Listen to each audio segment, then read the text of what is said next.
Thank you for viewing this professional development session on modifying art education structures, planning for digital instruction.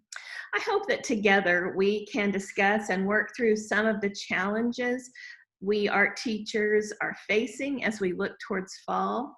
During the last couple of months, we have faced a known villain that changed education as we have known it. And now together we're navigating the art education ship through these unknown times. I want to compliment art teachers all over the country and all over the world, because in true creative form, we are rising above the challenges and charting a new kind of art education. Now, on top of the virus, we are dealing with the tragic killing of Mr. Floyd and protests, some of which have grown very violent all over the country. Here in the United States, we take pride in the fact that we have freedom of speech, but these are very difficult times for us. Our focus in this session, however, will be on remote instruction. On this slide, you see a recreation of Van Gogh's Starry Night painting. Working with material normally found in the home, art education adapted swiftly and quickly to asking our students to think in more unique ways about making art from home. We had to think in more innovative, inventive ways. Our normal structures of art education changed and shifted unexpectedly, and in some or many cases, very quickly. I'm Dr. Trina Harlow, and for the last 6 years, I have coordinated the art education program at Kansas State University. I'm actually changing positions this summer, and in August, I start as a tenure track assistant professor at the University of Central Arkansas. And I have been an art educator now for 26 years. I'm an avid and very excited and loyal member of the National Art Education Association. I've served on the PLR working group the last 4 years, served on various committees and convention planning committees, platform committees, and recently I became the president of the Public Policy and Arts Administration Special Interest Group. And also, I founded OATK12 and served this organization with 7 other amazing leaders. On March 11th, I woke up with a resolve that the social media posts I was reading made by art teachers up in the state of Washington and coming down the Western Seaboard were really shocking and alarming, and these teachers needed help. And I just listened to a voice in my head that said, do something and do it now. I didn't debate that voice as I sometimes do. I just stepped out on a leap of faith and knew that I had experiences and skills that could help. Online Art Teachers K-12 Facebook group has now over 11,000 members from more than 110 countries, over 250,000 posts. We may be up to 300,000 posts by now. And on Monday, a couple weeks ago, we launched our website. I've been a teacher in Texas for 20 years. I taught school in Uganda, Ecuador 3 times, and Switzerland as well. I believe that teaching in these countries, in these remote areas with no supplies, in Uganda and Ecuador, are what helped me be able to reach out and help art teachers at this time. Today, we're going to discuss how we move forward as art teachers. I think that I have an ample amount of time with you, and there will either be time for questions at the end, or if you are watching this in a mock live format, you can type questions in the post bar or the chat bar, and I'll answer them as we go along. I'd like to show you very quickly our Facebook page. This is the Online Art Teachers K-12 Facebook page, and I'd like to show you just a little bit about it. On this side, you see topic tabs, and if you click on them, you can also alphabetize them because they default by the most popularly used ones. But we are filing posts in basic topics. So that's a good way to search for posts. You can also type a word in the search bar. Now, it's been my personal experience that just typing one word gets you better results from your search as opposed to typing 2 or 3 words. Up here, I also want you to notice files. You can upload PDFs, Word documents, slideshows, various things using this file, and you can still write a post. But you can also just make a post the normal way you do on Facebook and upload images as JPEGs of worksheets, that sort of thing. I also want to show you our website. We are so excited about our website. And I'm going to move the screen down just a little so we can all see our tabs right here. So on home, you'll see announcements for things coming up. On the About tab, you'll see our OATK12 team and our newsletters. You can go to our Facebook group from our website. You can go to our Google folder. We're going to come back to that in just a second. You can see events. Here's our first digital conference and our first Friday night at the OAT. There are tools for advocacy, and we have testimonials here from teachers that have used our site. I want to show you, if you go to Google folder, you can click on this tab right here, and it will take you to our Google folder, which has many, many, many resources for you. For instance, I'm clicking on the elementary resource. There are many files here, and if you click on them, there's all kinds of teaching resources that our members have shared for you to use. We love it when our members actually upload their resources they want to share here, but also we move some of them over from the Facebook page because we're really trying to provide a nice database for our members. I do want to go back out and show you in the ideas folder. I want you to look at this folder.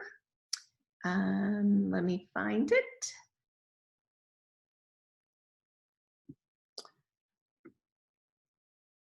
All right, I think I went to the wrong folder. Let's come back out here and go to miscellaneous resources. There we go. And here you see the choice board folder. If you click on the choice board folder, there are many, many, many choice boards here made by various members that give students choices. This one, students had 2 choices for an assignment on. And I love this one because a teacher made it by hand. This teacher didn't have access to technology. And there are some that are just very colorful and thorough and some that are very basic. They're just outstanding. I want to show you this one because I'm going to mention it a little later. This is a choice board that I made called Think Deeply. And it just has quotes on it from philosophers, artists, deep thinkers. And I'm going to mention this one again a little later. All right, let's go back to our slideshow. So I just wanted you to be familiar with our Google site, our Facebook page, and our various folders we have as we proceed in today's session. So let's get back on track. As art teachers, we're trained to decide what we are going to teach, how we will deliver that instruction, and how to assess that instruction. We also manage behavior, motivation, and develop relationships with students. These are very basic structures of teaching that we as art teachers take, as well as planning our supplies and art shows and so on and so on and so on. And these structures had to be vastly adjusted for home-centered or remote instruction. I think the most important criteria going forward for we art teachers is we have to change our mindset, and we have to be willing to adapt our practice It's the only way it will work. Our normal structures need to adapt. How can we expect students that needed us to stay on task while sitting in our classroom to now keep themselves on task while sitting in their homes? And we do not know how August will really look. We're beginning to have an idea, but we don't really know. We may be doing 100% home-centered instruction or some form of blended learning. Maybe some of us will be 100% face-to-face. The unknowns exist. Shakespeare said, "All things are ready if our mind be so." Let me repeat that. All things are ready if our mind be so. What makes sense to me is to plan for 100% digital instruction. We know we can easily modify those plans to be blended or face-to-face if that is what we do. The virus seems to be changing, and there are many unknowns. But if the virus spikes as we lessen restrictions, we could find ourselves asked to move again quickly and swiftly to remote instruction. This is why it makes so much sense to me to plan for digital instruction, and that's what I'll be doing with my own practice. Obviously, we're going to have more time to plan for fall, and this might be a busy summer for us, but we will have to be more standards-based in the fall than many of us were the last 2 months. We're going to have to think through supply packets and delivery or pickup of those supplies. Budgets are an issue and may become even more of an issue as tax revenue for communities and schools shrinks in the coming months because of what's happened to our economy. Maybe you can do a GoFundMe for supplies if your school will allow it, or ask a business in your community to help sponsor supplies. Many teachers have done these things during the last 2 months. And supply packets will really be a decision you make based on your school's resources and what your administration would like. But one of the most exciting things that came out of OATK12 was all the found objects, the lessons on found objects. If we are going to do remote instruction or even blended instruction this fall, we're still going to have a focus on easily accessible supplies, still using found objects from home and nature, as I just don't see an equitable and accessible way for art teachers or schools to provide very much in the way of art supplies for each and every individual student to have in their homes. I want you to notice a photo on this slide. These are documents, packets for each student in a class lined up in rows in a gymnasium. An elementary school did this to hand out supply packets. I'm sure you read about these kind of packet pickups on the internet during remote instruction. But these are the kinds of shifts we're going to have to make. So the structures of curriculum and supplies need planned differently. But one of the most important structures we are going to have to do is plan for communication differentiation. One of our topics for today is documenting what you are going to do for your students' accountability, for your accountability for your students. That documentation starts with your communication plan in place for each and every student. I've worked with art teachers all over the country the last few months through the Online Art Teachers K-12 group. And it was apparent that some teachers were easily able to plan their communication, but it was more of a challenge for others. However, the most important thing we learned was that there were very few schools in this country that were one-to-one tech to students prior to COVID. The inequities that exist in our schools became very apparent immediately. We even had teachers who work in low SES areas that did not have a school computer they could take home and did not have a personal computer they could use. They couldn't afford to buy a school computer. Technology also quits working and has problems. Some teachers even use their cell phones to communicate with students and for instruction. There were many teachers that did not hear from upwards of 80% of their students. I know a student in Iowa that went to social distancing and remote instruction, supposedly March 16th, and did not hear from their teacher for a month and a half, all because of technology issues. Yet education continued and the inequities existed. The students who were the lucky ones during these last few months were the ones whose school districts had the resources to see to it that all students had devices, Chromebooks, AT&T hotspots, and so on.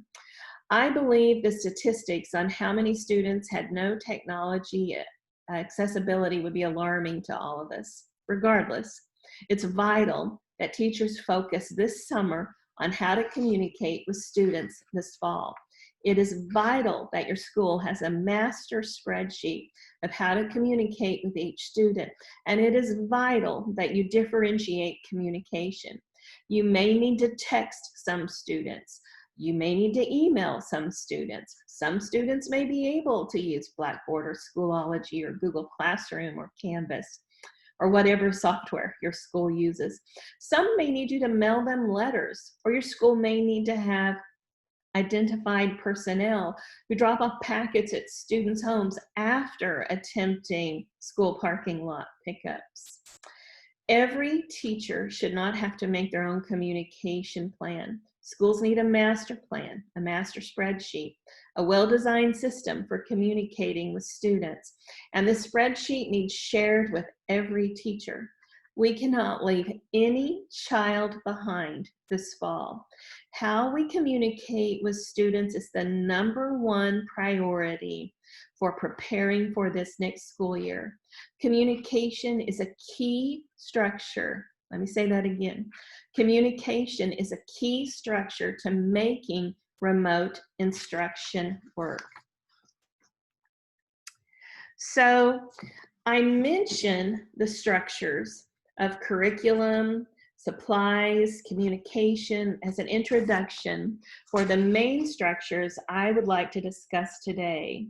They're all related: assessment, motivation, and the learner. We have important work to do in planning for instruction that can be assessed and that is also engaging.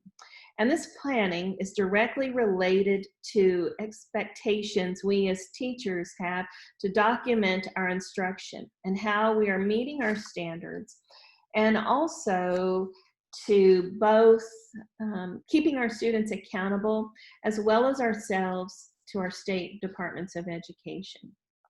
Assessment and participation are the phenomenons of COVID-19 social distancing period of American education or world education. We teachers swiftly transitioned instruction to home-centered learning, but countless reports stated that most teachers saw huge numbers of students not turning anything in.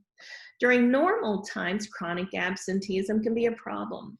But due to this virus, we had students not logging in, not checking in, not completing assignments.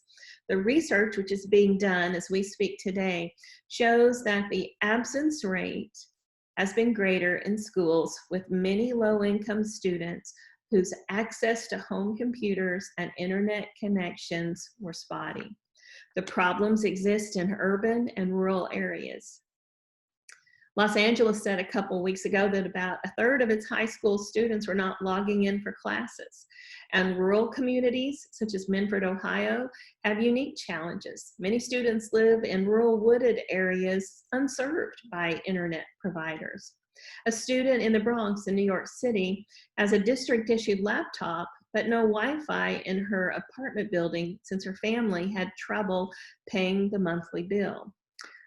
Michael Casserly, the executive director of the Council of Great City Schools, which is a network of urban education systems, states that the scale of this assessment challenge and the work that needs to be done to catch children up academically and socially is huge.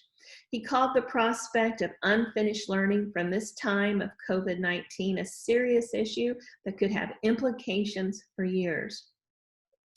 Personally, I noticed a trend that the teachers I knew that were staying positive or that were hugely positive to begin with, engaging, and yes, happy teachers had more students turning in work. I think they sweated the little things less, or they sweated the big things less. That's not to say that was in all cases, and I don't want that to sting, and I know it might a little, but as a professor who teaches future art teachers, one of the essential skills that I ask my university students to do is reflect. We must reflect. We must dig deep into our own reflective thoughts and analysis of our own teaching. We must ask ourselves, why did those students not turn in work? Why did they do poor work? Why did they not respond to me? I won't take time to answer this fully today because of time constraints, but also I think we are aware of the many reasons, but we must reflect if we're going to appropriately plan for fall. I challenge you with this thought today. Before you can plan effective home-centered instruction and learning for your students, you must develop more compassion and empathy, more than you have ever had for your students. How can we expect students who did not pay attention in class, with us right there to watch over them, to be self-motivated at home while staring at a computer if they have one? Our planning for fall must not be what we want. It must be what they need. I will say this again. Our planning for fall must not be what we want. It must be what they need. So let's talk about two things. I think I'll stay on this slide. The first is intrinsic motivation. Intrinsic motivation means that students naturally have motivation. Right now, I'd like you to picture in your mind one student you know that is self-motivated nearly all the time in your brick and mortar classroom. Think about that student. And how did that student do the last 2 months? Think about that for just a minute. Now, one of the unique aspects of being an art teacher is that we do not see some elementary students enough to really get to know them. Maybe we see them once a week, particularly in bigger schools. I had 1,200 elementary students a week come through my art classroom. Some of us change students every 9 weeks, as I did when I was a middle school teacher. And some of us may be teaching high school students through remote learning next fall that we do not know yet. So you see, we cannot teach to the students with intrinsic motivation because we may not know who they are. We must instead teach to those who are the least motivated. And self-efficacy. Students with self-efficacy are able to get things done more so on their own, or at least can attempt to guide their learning and stay more on task with expectations. But many students do not have these skills. How do we teach them? So we must go back to that thought from earlier. We need to teach what they need, not what we want. This is the hardest hurdle for some of us to jump. On various social media sites recently, many teachers could be seen during remote instruction expressing frustration. In some cases, extreme frustration that students were not doing what they were asked to do. On OATK12, we saw some of this, maybe less than on other social media sites, but we also saw a great deal of mentoring by teacher to teacher, helping each other achieve these goals. I highly recommend you get involved in OATK12 if you are not. It's now part of art education history, and the testimonials of art teachers helping teachers have been remarkable. It is also a part of the structure of the future of art education. So what we have to do is really just simple. We have to provide highly engaging curriculum. It has to be timely, relevant to our students' worlds, and it has to hold their attention, give them ownership. And yes, we can do this while incorporating our standards. Make the standards be fun to incorporate, not a drudgery. I won't spend much time discussing the writing and planning of instruction, as I know you're all very good at that. And I challenge you to make it even more engaging. I'd like you to think of one instructional resource or practice that you do in your brick and mortar classroom that's always a huge success. One of your favorite projects, so engaging and students love it. I'd like you to type a very short description of this project in the sub-post box or chat box, whichever you see in the platform you're watching this professional development session in. So go ahead and type in those comments. Again, it's one of your favorite projects that you look forward to every year.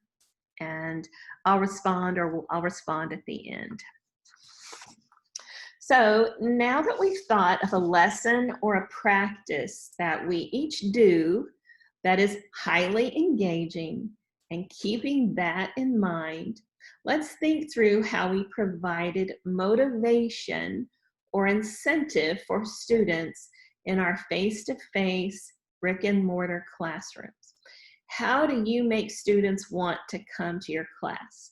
How do you make students want to do the assignments, projects, work? Will you type in the sub-post box or chat bar one thing you do to reward students in your physical classroom? And we'll all read this. I'll respond either now or at the end of the session. I'm going to give you just a second to do that.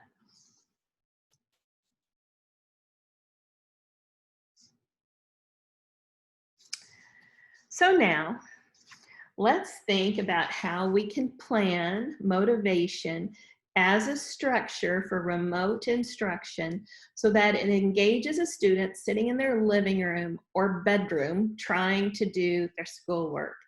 I don't know about you all, but I Zoomed with so many students sitting in their beds. I just wanted them to get up and go sit at a desk. Maybe we should make that a requirement, a table or desk for fall instruction. Some of them had parental supervision as younger students. Some of your students did not. This is a very brief list I have made just as a starting point to thinking about this. What are your thoughts? How will we motivate students to complete their assignments? Let's take a minute and read this, and let's share some more thoughts in the chat or sub-post box. How can we restructure motivation as part of our pedagogical toolbox for remote instruction? So some of the ways that we can do that obviously are grades. You know, many of our teachers thought that students weren't going to turn in very much work, but lo and behold, the day before grades were due, we saw a huge number of posts about students just dumping in assignments the day before grades were due. So grades do motivate students of all ages. Rewards. How can we reward students for completing an assignment, turning in work?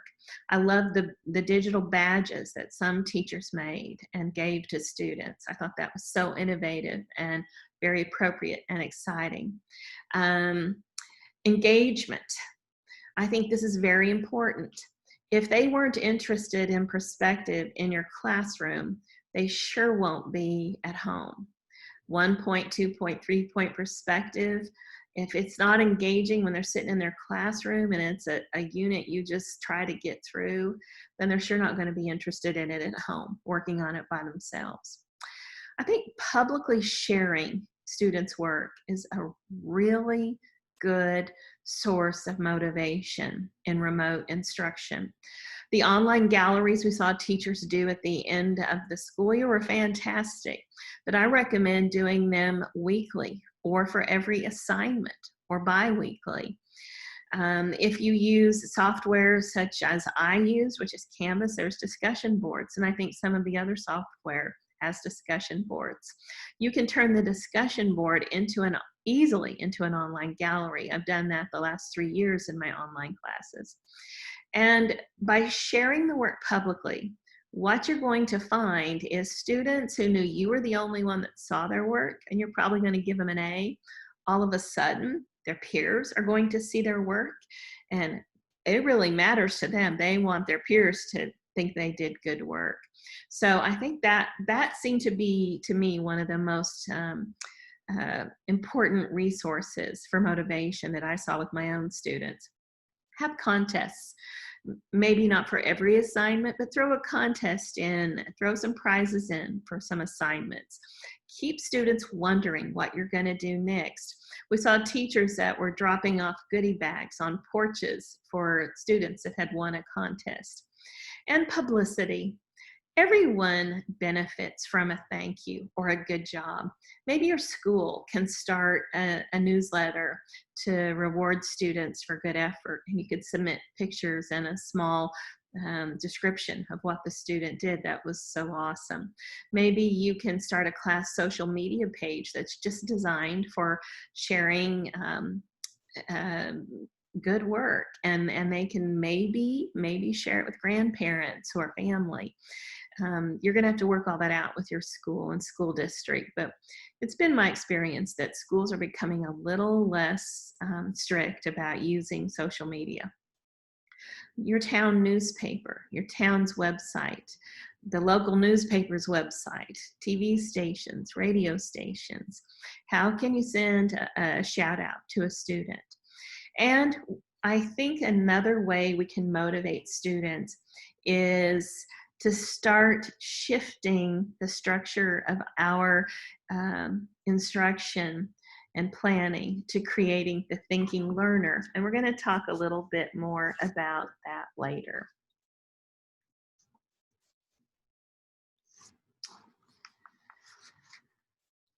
So,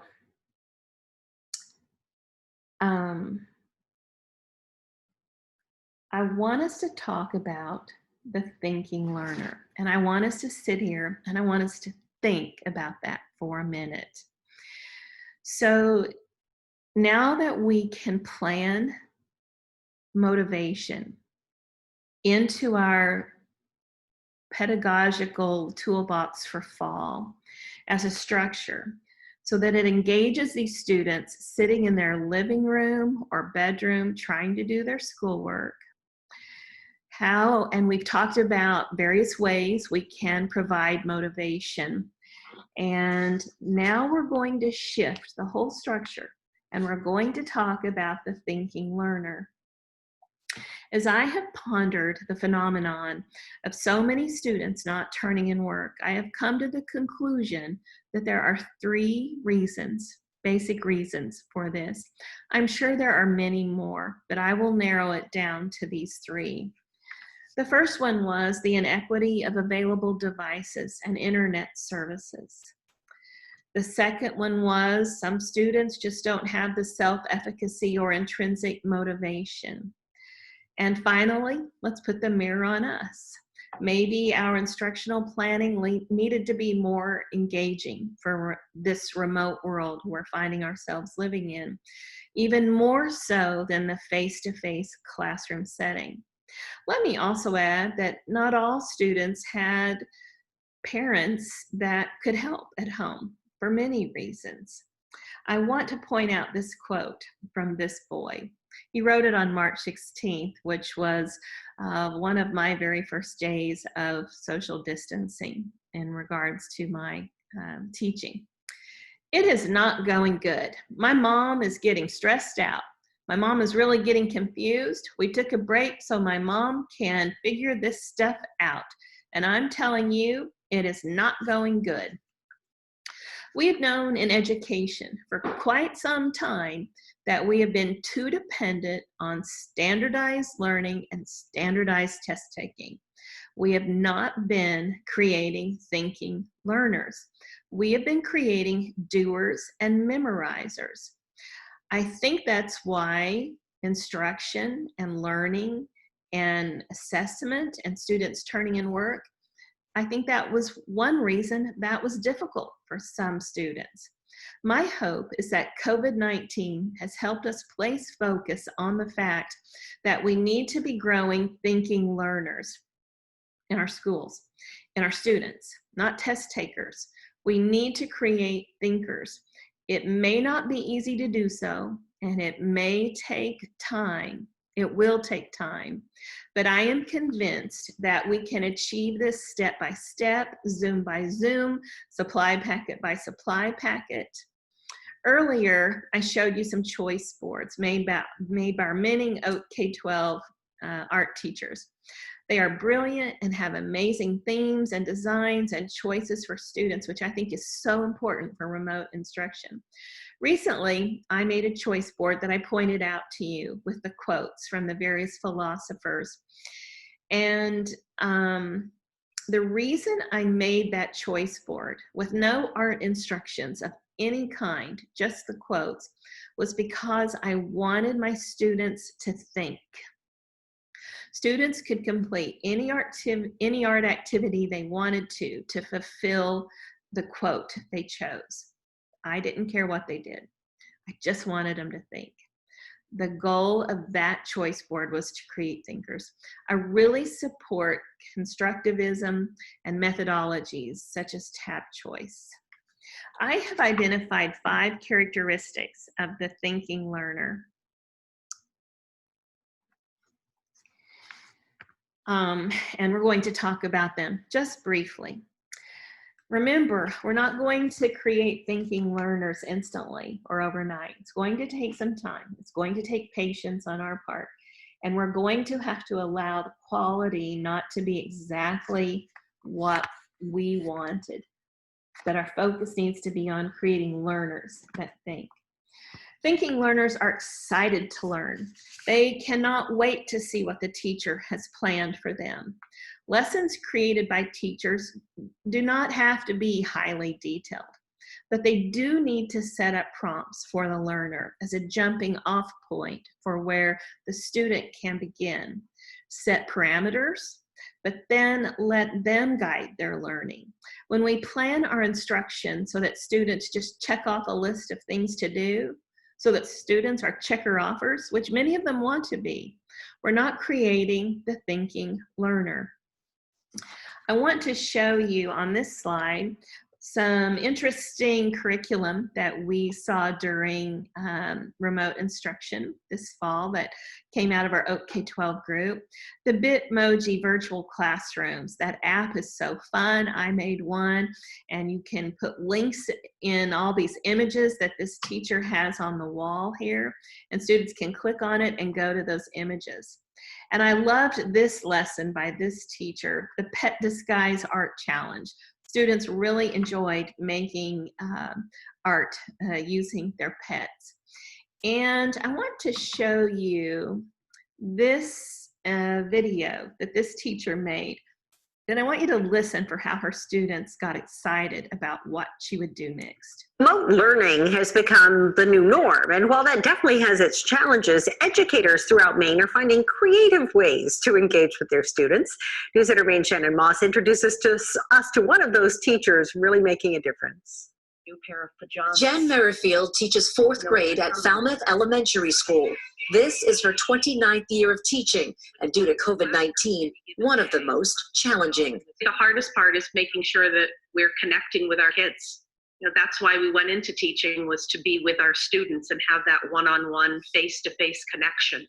Her students, now learning from home, miss their teacher. She made us like learning. She made us motivated in the morning. She always she has something up her sleeve for us to do. Something funny. Good morning, Team Merrifield. So Mrs. Merrifield decided, in addition to her lesson plans, she would create videos that not only deliver important messages, It's not the same without you here with me. but showcase the charismatic personality her students have come to know and love. We've been told to stay home, and it looks like it's working. This is how I wake up in the morning. I'm always excited to see them because they always make my day. They're really funny. I really like them. They are amazing. Very entertaining. Yes. What else do you have for the Merrifield team? Parents who have now become teachers' helpers appreciate all the effort. And I think it immediately engages them in, gets them excited for what she's going to be teaching. Immediately engages Captain them. Merrifield reporting for duty. Anything we can do to lessen the anxiety of our students and support our parents, that's again why we do this. It was only 20 homes This is my where favorite. these messages of "I miss you" and "You rock" were found. Shannon Moss, News Center, Maine. I thought the video was over, and I thought she was doing I thought it was another news piece by the news station that ran that piece, and it was her doing a news piece. All right, what is the second characteristic of the thinking learner? They are excited by motivation. They're excited by being motivated, and it's something we have to teach them, something they have to learn. They eagerly take instruction and they turn it into goal setting, which will help them their whole life. They need extra motivation to do this work at home, though. Maybe you'll do the drive-by goodie bag toss to them, if that's even possible where you live. Maybe you'll make digital badges or do some of these other amazing ideas our OATK12 teachers have shared. Be creative. We art teachers are very good at creativity. We have to get past our own minds and our previous structures and ways of doing things. That's what we have to do. On this slide, you see an image of the toy photography assignments that I just loved. And I loved how the teacher shared a lot of their students' work. And we saw the found object color wheel project. And I think this teacher really was awesome because she took the found object color wheel to a whole new level and used her body as a color wheel. And I'm going to show this to you right now. This is on our Facebook page. Here we go.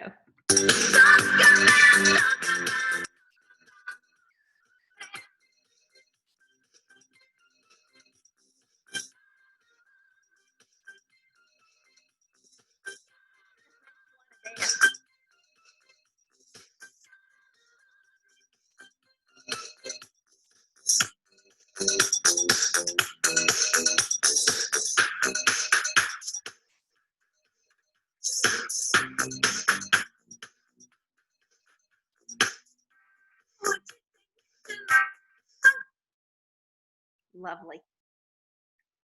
And the third characteristic of the thinking learner is they get excited to problem solve because we're teaching them how not to be checker-offers anymore.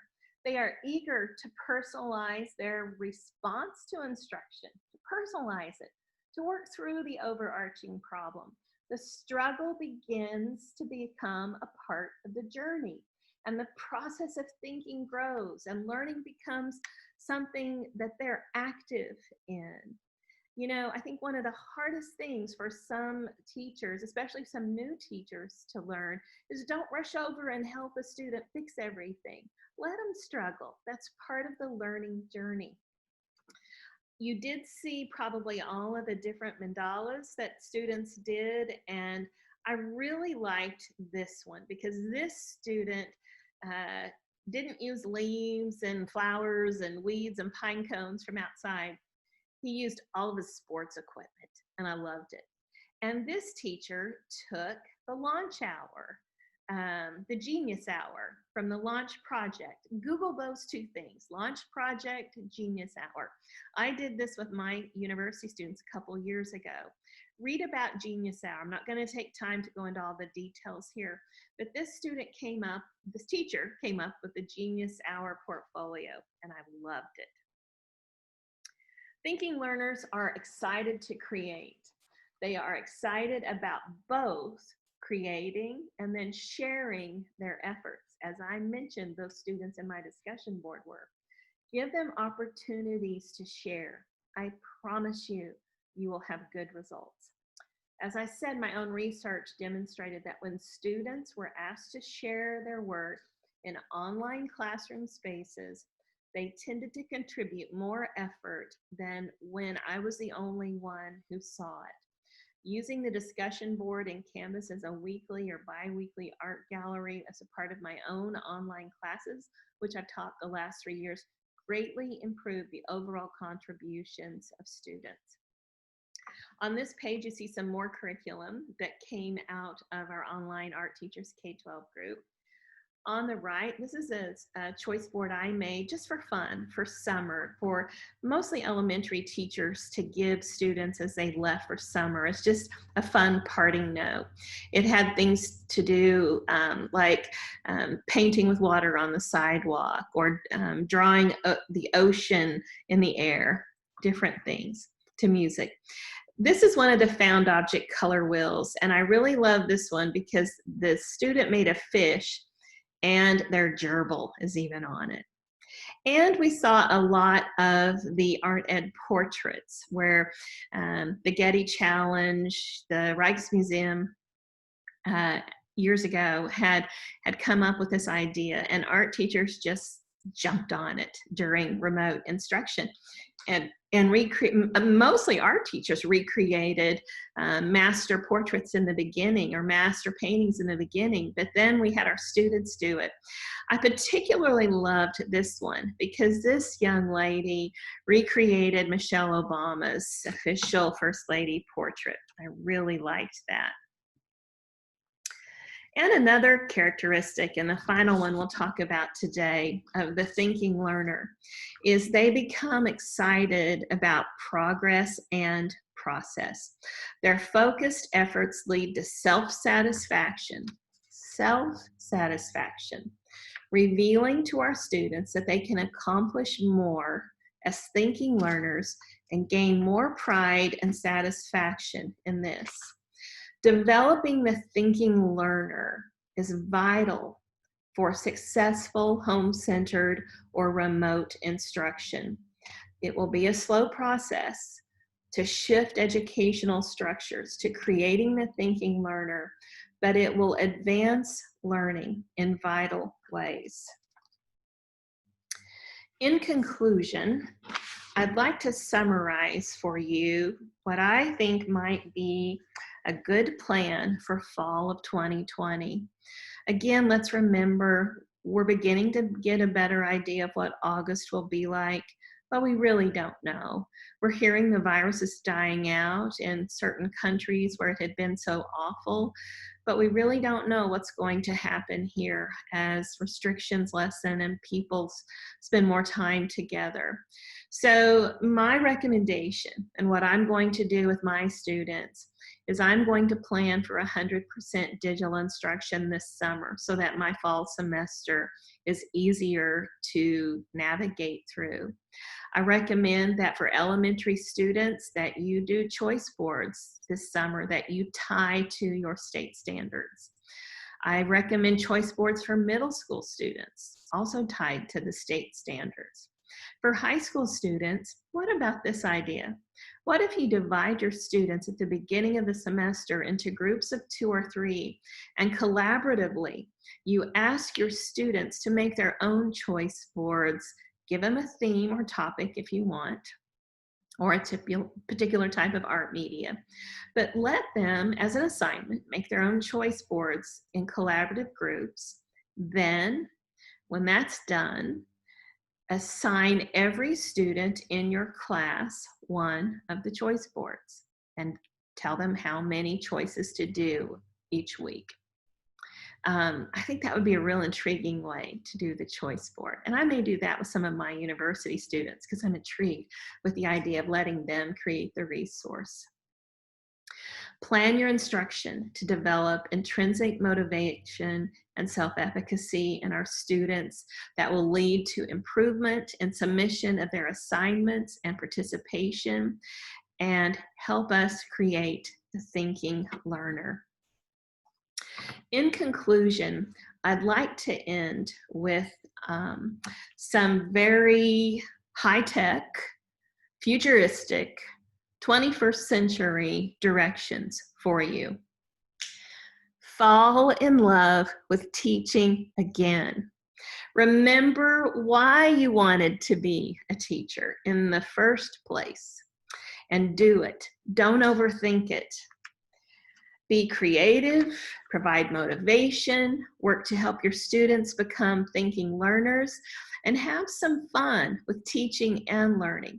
Having fun with learning might be just the single most important thing we need to do right now.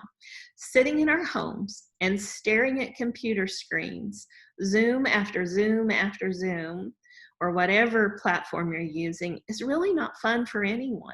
It's not fun for us as teachers. It's not fun for the students. And the research is showing that it's just not the best way to teach. Let's be creative, and let's let the learning journey take us to a new 21st century structure for art education. Thank you for attending this session today.